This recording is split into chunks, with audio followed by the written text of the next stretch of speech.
Hi ladies and gentlemen, I just wanted to clarify and expand on some of the conversation that we were having last week with respect to the four fundamental subspaces. So where I want to start here is with the things that we want to consider when we're looking at a matrix. So there are really two pieces of this. One part is the matrix as a transform. And you know already the transformation, or really the functional nature of a matrix, is matrix vector multiplication. So we have some vector x and we can multiply it by a and it gets transformed to some other vector. And the idea of where it gets transformed from what space into what space, all of those questions are things that we are interested in addressing. So the second thing that we're interested in doing is solving, and it's related, of course. That's why we're talking about them at the same time. But we want to solve ax equals b, where x is our vector of unknowns, and we have some given b vector where we want to figure out what vector x maps through a to b. So before we start with that conversation, what I want to do is go back and take a look at several examples of different types of matrices and how they perform as transforms. So up here on the top left, we have an A matrix, which is 3 by 3, which means that the input space is R3 and the output space is also R3. Remember, this is strictly determined by the number of columns, and this is strictly determined by the number of rows. So regardless of what we see when we do the reduced row echelon form, this is going to be the domain and codomain for the transform A. Now what we want to do is we want to figure out what the boxes, the colored boxes, are here. So I've color-coded this just so that you become more familiar with this. With the A transform, which is going, in this case, from the left to the right, the space down here is the null space of A. This is the null space, and remember, otherwise designated as capital NA. This null space is all the stuff that maps to 0.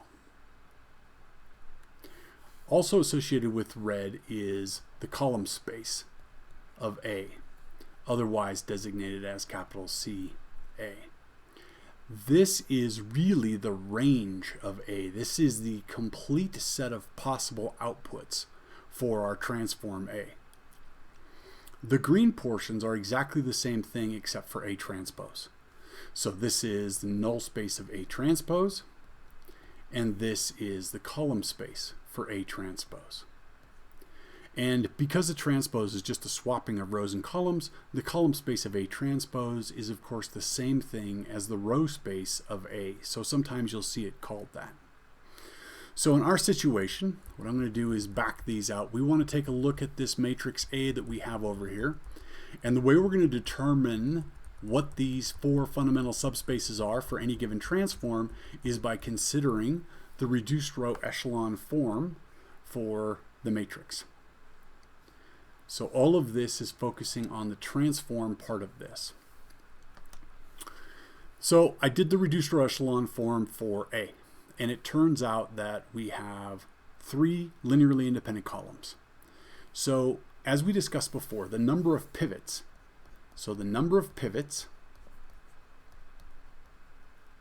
is equal to the rank of the matrix, and we call this rank of A. And this is designated oftentimes as R. R is a number, and it's the rank of A. It goes with the M and N, so remember we're going from Rn to Rm for any generic M by N matrix, and the R is just another number. So in this case, the rank is 3. All of the columns are linearly independent. So that means several things to us. First of all, we know that the column space of A is the span of all the columns. So let me pause and just write that down. All right.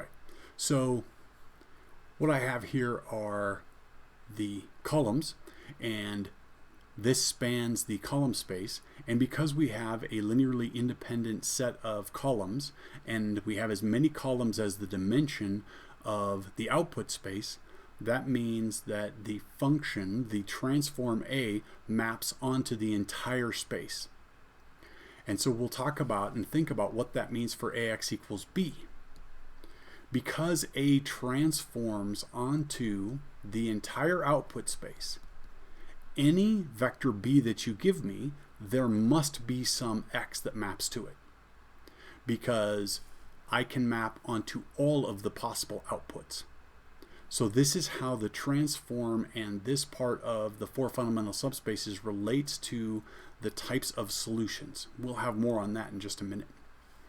So the other thing that the reduced row echelon form of A tells me is the null space of A. So I have no free variables here, and so I have the trivial null space. Remember, when I look at the RREF for the matrix itself, it is exactly the same as the RREF of solving the homogeneous system, AX equals 0. And so I've augmented with 0, and just to demonstrate that it's identical, you can see that the column of zeros is unaffected by all of the Gauss-Jordan elimination steps. So the information that's contained in this reduced row echelon form is exactly the same as if we consider that augmented with the 0 vector, which means we can understand the solutions for the homogeneous system simply by looking at the reduced row echelon form for A. So we know that this is trivial. All right, a huge important idea is the fact that this dimension here, so the dimension of this space is equal to 3, because that's the number of linearly independent vectors required to span this space. That is the rank. So one thing that you have to make sure you keep in mind is that the rank, the dimension of these two spaces, is always the same. So over here, I must also have a dimension 3 space. So it's not necessarily the same space, and it's not necessarily spanned by the same vectors, although in this case it is. But it must be the same dimension, because what you notice is we take A transform over here. In order to find out what the column space of A transform is, we do the reduced row echelon form on A transform, or transpose rather, on A transpose, and all of these columns are linearly independent. So they are the rows of A, and they're linearly independent. So the number of linearly independent columns and rows within any transform is going to have to be equal. So in this case, it's the same thing. We want to understand what is a basis for this space over here. So again, let me fill in the span after a pause. So all I did was write down the rows of A as vectors, because these 3 vectors provide a basis for the column space of A transpose. Again, from the reduced row echelon form, we see that this is a trivial subspace. So what this really means is that what I have here, all of this, is not included because the null space is a trivial null space in both cases. So what we really have is the fact that the column space of A is the entire space over here. It's all of R3. And similarly, the column space of A transpose is also R3. So this is a pretty straightforward example, and we get a little bit more information from the fact that not only for solving AX equals B, can I find a solution for every single B that could possibly be given to me, because the transform transforms onto the output space and covers all of the possible outputs. But moreover, because the null space over here is trivial, that means the solution is unique. So not only do I have a solution for every possible B, but that is a unique solution. And this is the case when I have a square matrix that is full rank. Let's take a look at B here. All right, I'm going to take a look at B. So the transform now, so I've used A generically, but this is the B transform, and B transpose that we're going to take a look at. So first of all, B is 3 by 3, so I know immediately that it maps R3 to R3. Now what I want to understand is what's the column space of B. To figure that out, I take the reduced row echelon form of B, and I find that the first and second columns are linearly independent. So that means that I have the span for my column space of B here. Let me write it in. So I have my column space, which is spanned by these two vectors. These two vectors are a basis for the column space. They span the space and they're linearly independent. That's what I need for a basis. Also, I find out from the reduced row echelon form that I have a non-trivial null space. So now this item over here, the null space of B, is not trivial. It has some dimension to it. In fact, I can tell by the number of free variables what the dimension is. So the dimension over here is 2, because it takes 2 vectors to span that, and I can tell by the number of free variables that the dimension over here is equal to 1. And so I need to find out what that is, and what I want to do is just show you an easy way to do this. Of course, you can always write out the equations. So let me just write down the reduced row echelon form for B, minus 1, 2, and 0. So remember, I could augment with 0. I showed you one more time down here. If I augment with 0, it doesn't change anything because the 0 vector stays as 0 vector. So I have all the same information when I just look at the reduced row echelon form of the transform. So in this case, you can see that x3 is the free variable, and as we discussed in class, x1 then would be equal to a positive x3, and x2 would be equal to a negative 2x3, because remember these equations are all equal to 0, and then finally x3 is equal to x3. And what this gives me then is that the x vector would be equal to x3 times 1, negative 2, 1. 1, negative 2, and 1. If you'll notice, that's the same as me taking this vector and taking the negative of it. If I take this column and take the negative of it, 1, negative 2, and then because it's the third column for x3, I put in a 1. That will give me the vector that spans the null space. So this item over here is spanned by, and I'm just putting the vectors in general here, so it's spanned by a single vector, which is 1, minus 2, 1. Continuing on then, what's the dimension of this space over here? The dimension here has to also be the rank. So the rank is the number of pivots. It's the number of linearly independent columns and rows. So in this case, the dimension has to be 2. Well, what's that going to be? To find out what the basis set is here that spans the space, I'm going to look at the reduced row echelon form for B transpose. And indeed, when I do that, I can see, interestingly enough, this is not something that happens in general. It's just a kind of a fluke of this matrix. I have exactly the same reduced echelon form for the transpose as I did for the transform B. So the transpose tells me that the first and second columns of B transpose, in other words, the first and second rows of B, are linearly independent. So let me fill those in. So we have this span, and you'll notice it's not the same as the span over here. At least it doesn't look like it is, although it could be. And finally then, the null space of B transpose has dimension equal to 1. I know that because the dimension here is 2 and they have to sum to 3. So that just leaves a dimension of 1. So while these two dimensions have to be the same, that's not true of the null space dimensions. The null space dimensions can be different if the transform is not square. So in this case, since I have exactly the same reduced row echelon form, I have the same span. It's going to be spanned by the vector 1, negative 2, 1. And I now understand something about solving bx equals b. Let's think about this for a minute. So now we fully understand the transform, and we're going to think about the other half of our problem, which is what happens when we solve systems. Well, there are two possibilities.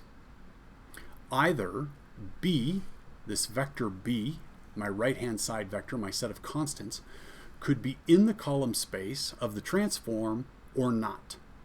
And the reason it could be not in there is because I have this non-trivial null space over here. In other words, all of B maps into this space here. This is, remember, the column space is really the range. It's all of the possible outputs for my transform. So let me change to a different color here. All of these inputs, all of the possible R3 inputs, they all map into this place here. Okay? None of them can be mapped over into the null space of B transpose. Moreover, let me change colors one more time. You know what happens with the null space of the transform. All of the null space of the transform gets mapped right there to 0. So all of the possible inputs map into just the column space. And of course the column space includes 0. So if B is in this column space, then we have a solution. If B is not in the column space, and that's what these white spaces over here are for, is so that we can graphically represent, hey, here's a B which has some portion that's in the null space and some portion that's in the column space. And when I say null space, I mean null space of B transpose. So this vector could be partially in this column space and could be partially, in the null space of B transpose, and could be partially in the column space. If that is the situation, then we do not have a solution to AX equals B. If, however, B lies in the column space for the transform, then we know there is a solution. Moreover, because we have a non-trivial null space for the transform, we know that there are an infinite number of solutions. So we'll talk some more about this and look at some specific examples a little bit later. All right, for our next transform, sorry it jumped up on me, we're going to take a look at a matrix C, which is right here. So this is going to be our conversation about the matrix C.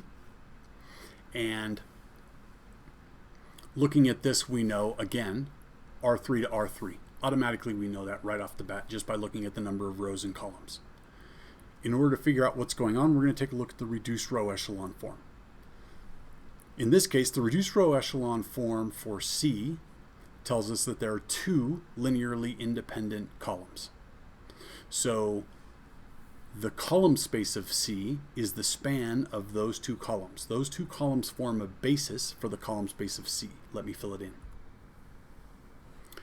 Again, taking a look at the reduced row echelon form for C, what we notice is there's one free variable, in this case x2.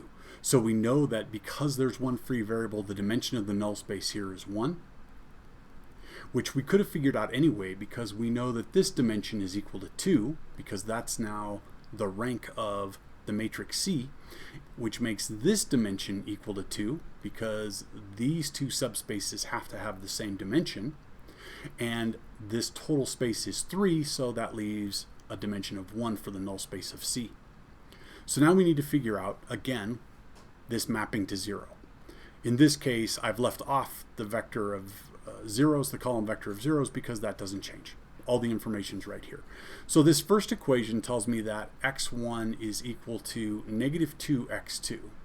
x2 this time is the free variable. That's why I chose this one, to show you just a little bit of what the difference is.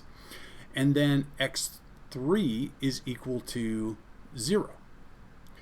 x3 is just directly equal to 0. It is not a function of x2. So looking at this then, the x vector is equal to x2 times negative 2, 1, 0.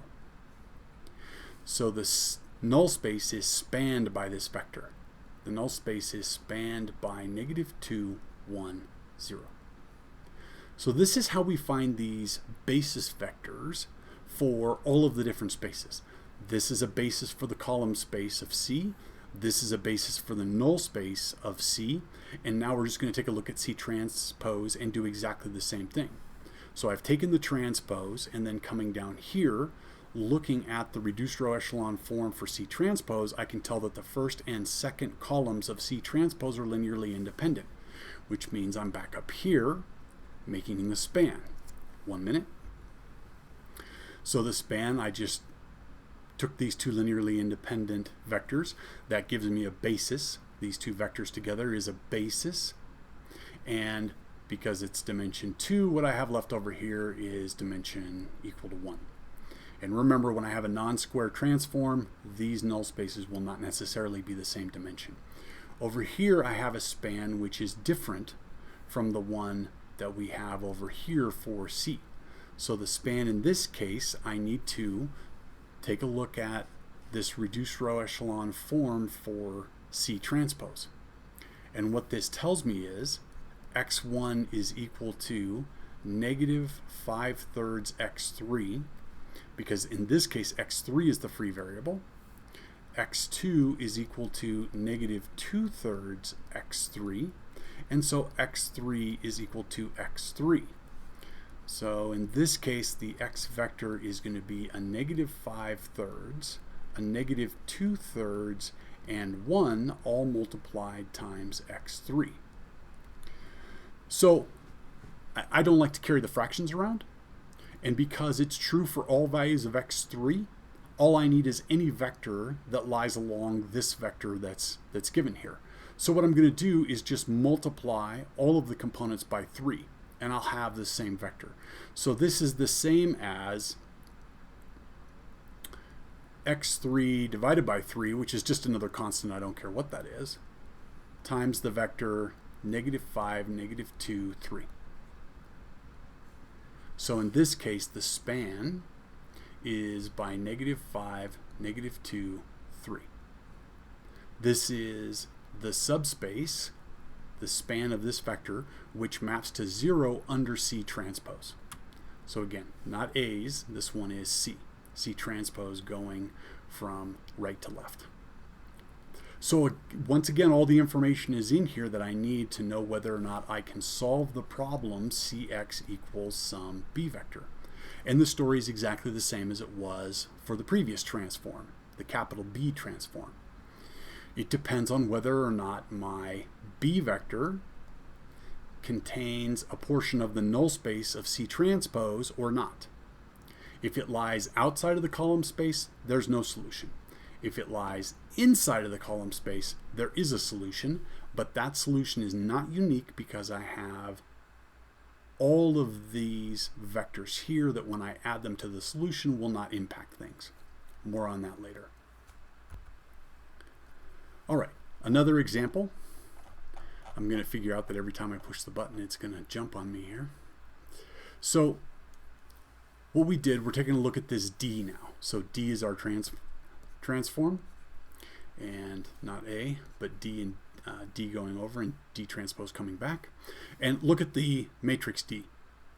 It's very clear that the matrix D is rank 1, and we can tell that right off the bat by looking at the reduced row echelon form. There's only one pivot.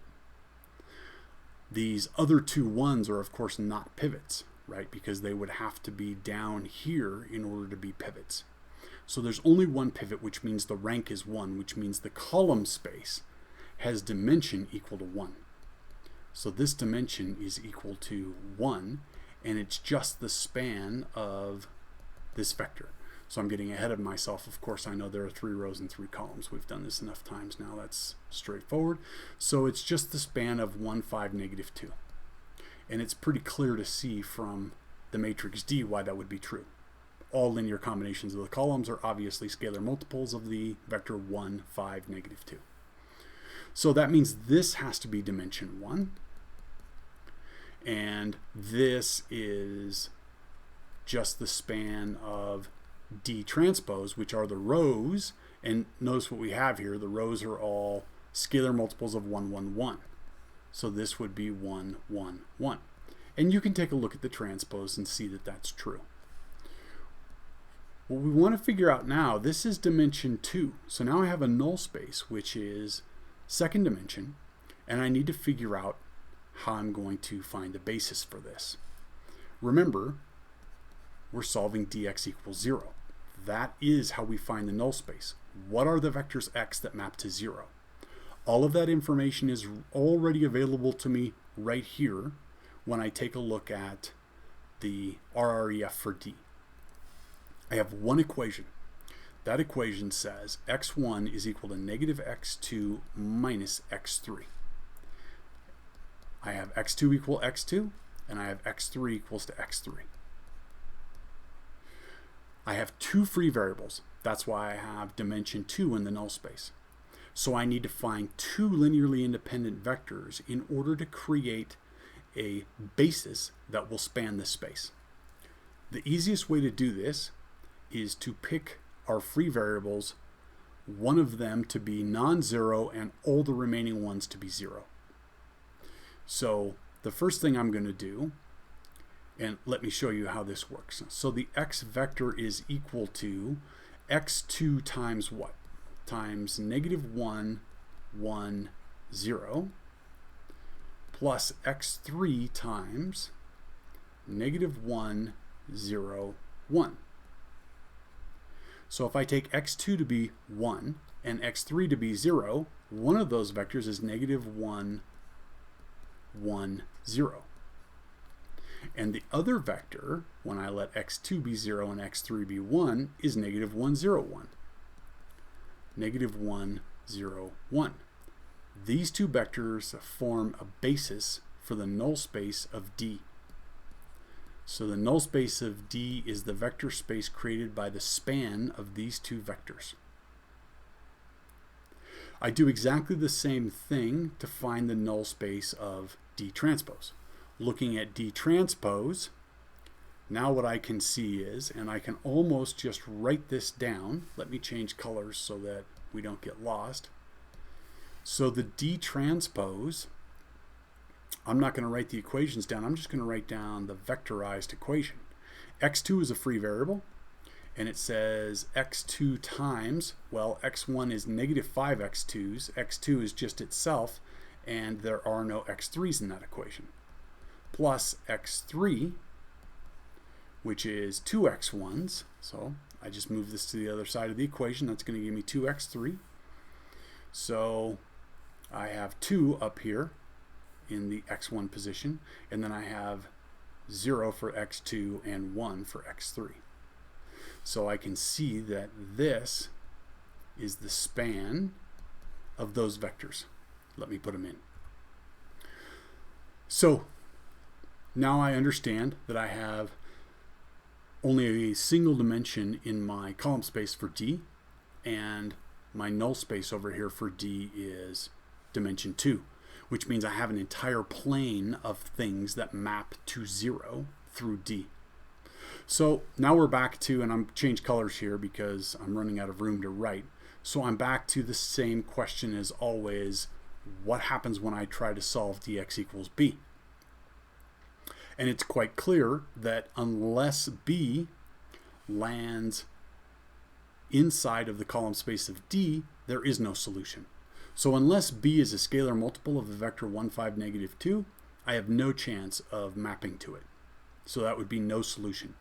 If b is a scalar multiple, if it is in the column space of D, then I do have a solution, and in fact I have an infinite number of solutions. I have an infinite number of solutions because I can add in any of these vectors here, and I will end up going to, this portion will end up going to 0. So let me erase this, and we'll take a look at an example, because this is a good place to take a look at a specific example. All right, let's take a look at this specific problem here. I want to solve dx equals negative 2, negative 10, 2? No, that's not what I want. This is going to be 4. So let me make a quick change on that. All right, so negative 2, negative 10, 4. So we're solving this system here. And it's really easy to see that a solution could be negative 2, 0, 0. So if we multiply negative 2 times the matrix D, we're going to get negative 2, negative 10, 4, which gives us exactly what we want. Now, what we said is if we add in any of the homogeneous solutions, we'll end up with the same thing. So this thing is what we call a particular solution, oftentimes subscript P. The homogeneous solutions have these two basis vectors. So any scalar multiple of these basis vectors, if we add them in, we will end up with a solution. Let's consider x is equal to the particular solution, negative 2, 0, 0. And then we're going to add in, let's add in one of each. So I'll have a negative 1, 1, 0, and we'll add in a negative 1, 0, 1. So the question is negative 4, 1, 1 still a solution? So we do the multiplication. We have negative 4 plus 1 is negative 2. Negative 20 plus 5 is negative 10. And 8 minus 2 is 4. And the reason is because when we apply the transform to this vector, we already know that this one gives us B, and then we know that these both get mapped to 0 because they are part of the null space for D. All right, something a little bit different this time. We're going to take a look at the transform E. Let me go back to my purple pen here. So this is E, not A and A transpose. And now we have to understand where we are mapping from and where we are mapping to. So in this case, we have 3 columns, so the inputs are going to be 3 vectors. So this is R3, and the outputs are going to be, we have 4 rows, R4. So this is our first example with different dimensions. Everything, though, remains the same. So the whole idea of how we're going to proceed revolves around reduced row echelon form. So we take the reduced row echelon form of E, and what do we see? Every column has a pivot. That means I have a linearly independent set of vectors. These 3 vectors are linearly independent. So they form a basis for the column space. Let me put that in. So this is what we have for the column space, and we have dimension equal to 3, which means we know that this is dimension equal to 1 because we have to add up to 4. Moreover, since this is dimension 3, we know that this side is also dimension 3. And it's R3, so this is dimension 0, which means we have a trivial null space. That's the same information that we see by looking at the reduced row echelon form. No free variables, so we have a trivial null space for the transform E.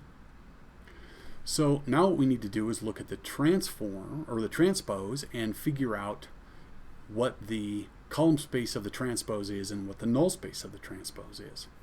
So we do the transpose, and then looking, we can see from the reduced row echelon form that the first, second, and fourth columns are linearly independent. And so this is the span of the first, second, and fourth columns of E transpose. In this case, then, we can see quite clearly the set of vectors is a basis, and it's a basis for all of R3 because we have the entirety of R3. So as we discussed before, this part is really not here because the trivial null space means the only thing that maps to 0 is 0 itself. And of course that's completely uninteresting because we know that 0 always maps to 0. What we're left to do then is to find this null space for the transpose. Again, we come back and look at the equations. Remember, the reduced row echelon form for E transpose is equal to a bunch of zeros, which we generally do not include because we know that there is a column of zeros there. And we write out what we have. So in this case, we have x1 is equal to x3. So x3 is the free variable in this case. x2 is equal to negative 2x3. x3 is the free variable, and then x4, the last equation, is x4 is equal to 0, which means that the null space is any constant multiple, or a vector in the null space is any constant multiple of 1, -2, 1, 0. So this space is spanned by the single basis vector 1, -2, 1, 0. So it's the span of this vector here. The dimension is 1, and we have all 4 dimensions over here in the output space. As always, next step is what happens when we want to solve EX equals B. So in this case, remember, the column space of E and the column space of E transpose have to be the same dimension, because that's what the rank of the matrix is. The trivial or the null spaces are not the same dimension. So the null space of E has dimension 0 because it's the trivial null space, and the null space of E transpose is dimension 1. So in this case, you can easily see we could have a B that is not contained in the column space of E, in which case there would be no solution, or we could have a vector that's in the column space, in which case we would have a solution. Is that solution unique? Absolutely, because there's no portion of the null space of E that would allow us to come up with a different solution.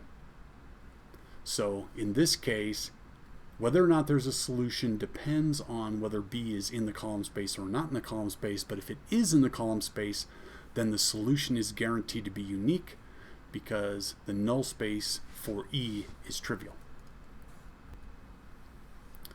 Okay, I hope by now that you're starting to become accustomed to how we're doing this. I'm going to pick up the pace a little bit. We have, in this case, the transform F, and we're looking at that. We have 3 columns and 4 rows. So again, just like transform E, we're mapping R3 onto R4. So looking at the reduced row echelon form, we see that the first 2 columns of F are linearly independent. So those provide a basis, those 2 vectors provide a basis for the column space of F. Let me write it in. All right, so I have the dimension here for, and the basis. So these 2 columns are a basis for the column space of F. I know it's dimension 2, and as soon as I know this one dimension, I know all the dimensions. I know that this is 2 out of 4, so this needs to be dimension 2 down here. And then I know that this has to be dimension 2 because the rank of the matrix is 2, so these 2 subspaces have to have the same dimension. And then this is out of dimension 3, so this has to be dimension equal to 1. So as soon as I know one dimension of the column space, then I can figure out all the rest of the dimensions. So then I know that the span here is going to require 2 vectors. I know the span here is going to require 1 vector. And the span over here also is going to require 2 vectors. So since we have the reduced row echelon form of F already available to us, let's figure out what this null space is. Remember, the red boxes go together with the transform F, which is going in the, I hate to say positive direction, but in the left to right direction for my graphic here. And again, we can just read out exactly what this is going to be. We're getting to the point where we realize, wait a minute, x3 is the free variable, so I'm going to take this vector and move it to the other side of the equation. That's going to give me a 1 and a -2 and a 1 because x3 is equal to x3, and that is going to be the basis for the null space.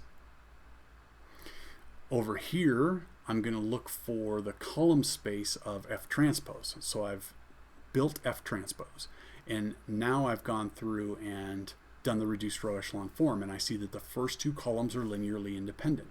So the span here is built up from the basis vectors 1, 2, 3, 4, 5, 6. Those are 2 different vectors, 1, 2, 3, and 4, 5, 6. So that is a basis for the column space of F transpose, and this vector space here is the span of those 2 vectors. So what I'm left with now is coming up with a basis for the null space of F transpose. To do that, I look at solving F transpose times X equals 0. And I have the equations available to me right here. This says that x1 is equal to x3 and x4 are my free variables. Of course, I know I have two free variables because the dimension of the null space of F transpose is 2. And that has to be the same as the number of free variables I have. My next equation says that x2 is equal to negative 2x3 minus x4. And my free variables are equal to themselves. x3, x3, x4, x4. So that's blatantly obvious, but the reason to write that down is when it comes to representing this in vector form. It's much easier if you've put in these last two equations to write down, wait a minute, x3 times 1, negative 2, 1, 0. That's one vector. And then the other vector is x4, which is my other free variable, times 1, negative 1, 0, 1. These two vectors are the vectors that create a basis for the null space of F transpose. The last step, the last thing that we're going to think about here, hey, what happens when we want to solve fx equals b for some b vector that's over here? As always, because I have a non-trivial null space in F transpose, I could have a b that is not in the column space, or I could have a b that is in the column space. If the b is in the column space, there's a solution. If it's not, there isn't. And then, because I have a non-trivial null space, if I do have a solution, I have an infinite number of solutions because I can always add in part of the null space. All right, I know what you're thinking. No, make him stop. Look, you can turn it off anytime you want, or you can speed it up or burn it or whatever you want to do. So in this case, I have G. So the G transform, in this case, we're going to have a little bit different situation. We're going R4 to R3. And we know that immediately from the number of rows and columns. Now we're going to figure out the column space for G. We do the reduced row echelon form. We see that the first three columns are linearly independent. So this is the span of, and I'm not going to write it out this time, column number 1, column number 2, and column number 3 for G. So these three vectors over here provide a basis for the column space of G. So this is dimension 3, which means I know that this is dimension 0, which means this is trivial. If the null space for G transpose is trivial, what does that mean for G as a function? It means that G maps entirely onto the output space. It means that I'm always going to have a solution no matter what b you give me when I'm trying to solve gx equals b. So this is a very important, this has to do with existence of solutions. If this is trivial, then I know that I'm going to have a solution. I will always have a solution. So this is also dimension 3 because that's the rank of the matrix. These things have to be the same. This is out of R4, so this dimension is equal to 1. To find out what these spaces are, I need to take a look at G transpose. Looking at G transpose, I take a look at the RREF and I see that the three columns of G transpose are linearly independent. So the span here is the set of columns, all the columns for the transform, which, oh, by the way, the transform columns are the rows of G. So this is row 1, row 2, row 3. Those are the rows of G. Now, what I'm left with, sorry about that, what I'm left with is finding out what's here. I know that I have a space and I need to find the null space for this thing here. And that's back to the original G and looking at the mapping, and I can see right away from the equations x1 is 0, and then x2 is equal to x4, and x3 is equal to negative 2x4, and of course x4 is equal to itself. And the vector then is equal to 0, 1, negative 2, 1, and that's all multiplied by x4. So this is the span of 0, 1, negative 2, 1. Keep in mind what I found, right? I found the solutions to gx equals 0. I have found that these x's, anything that is a scalar multiple of this function, will map to 0. Now, finally, solutions to gx equals b. As we said, we know that a solution exists regardless of a vector b, because there's some input here that maps to every single vector in R3. So we are guaranteed to have a solution. Moreover, because the null space is not trivial, we know that we have an infinite number of solutions. So for every vector b, we know that there's an infinite number of solutions. Okay, last one. So this is just a little bit of a variation upon the one that I just did. This is H. H is the transform, and it's 3 rows, 4 columns. So it's 4 columns and 3 rows. The inputs come from R4, and the output space is R3. Looking at the reduced row echelon form, we see that there are only 2 pivots. So we know that the column space of H has dimension equal to 2, because that's the rank of H. And then, of course, this also has to have dimension equal to 2. Now we can figure everything else out. This has dimension equal to 1. This has dimension equal to 2. And now we just have a bunch of spans. And in this case, it's the linearly independent vectors 1, 3, 2, and 3, 7, 1. 3, 7, 1. Those vectors are linearly independent, and they form a basis for the column space of H. The null space is also dimension 2, and so we're going to take a look at the equations. Notice our free variables here are x2 and x4. That's why I picked this example, because it's a little bit different than what we've been doing. But again, everything flows exactly the same. The top equation says x1 is equal to negative 2x2 plus 2x4. x2 is a free variable. Just set it equal to itself. x3 is equal to negative x4, and x4 is a free variable. So the vectorized version of this, we have x2 as a free variable, and it's multiplied by negative 2, 1, 0, 0. And then we have plus x4. Sorry, that doesn't mean anything down there. And x4 is multiplied by 2, 0, negative 1, 1. So those 2 vectors are the basis for the null space of H. So these 2 vectors are the basis for the null space of H, and so their span then is obviously the null space. So the null space down here is equal to the span of these 2 vectors here. Right. Now we just have to do H transpose. So we take the transpose of H, and again we take a look at the reduced row echelon form. It tells us everything we need to know. The first and second columns of H transpose are linearly independent. That means I have a 1, 2, 3, 1 vector, and I have a 3, 6, 7, 1 vector, and the span of those 2 vectors creates the space. So that's the span. And then the null space, I look down here and see that x1 is equal to 5.5x3, and I see that x2 is equal to negative 2.5x3, and I see that x3 is equal to x3. And so the vector that's going to span this is 5.5 and a negative 2.5, and x3 is 1.